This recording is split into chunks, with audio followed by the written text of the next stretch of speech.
పక్షవాతం కిందికి వస్తాయి అనమాట. It's called brain stroke.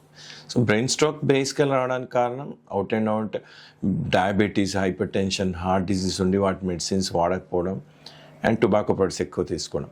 So వీటిని కంట్రోల్ పెట్టుకుంటే బ్రెయిన్ స్ట్రోక్ రాదు. ఇన్ కేస్ వచ్చింది, సో వెంటనే వితిన్ 3.5 అవర్స్లో if you could reach an hospital, so ఆ టైంలో రీచ్ అవుతుంది. సిటీ స్కాన్లో, ఎంఆర్ఐ బ్రెయిన్లో కనుక మనకి ఒకవేళ ఇన్ఫాక్ట్ అంటే బ్లడ్ సర్క్యులేషన్ జామ్ అయిపోవడం ఉంటే ఒక ఇంజెక్షన్స్ 25,000 to 35,000 ఇంజెక్షన్ ఉంటుంది.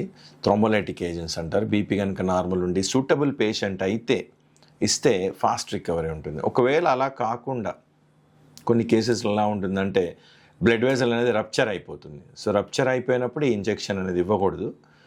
సో బేసికల్గా ట్రీట్మెంట్ ఇస్తూ ఆర్ ఇఫ్ సర్జరీ కూడా అవసరం ఉంటే చేసుకుంటే పేషెంట్స్ రికవర్ అవుతారు.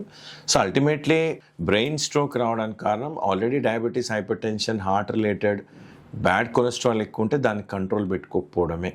దాన్ని కంట్రోల్ పెట్టుకుంటే రాదు. And bad habits like tobacco products, alcohol లాంటివి should avoid that one totally.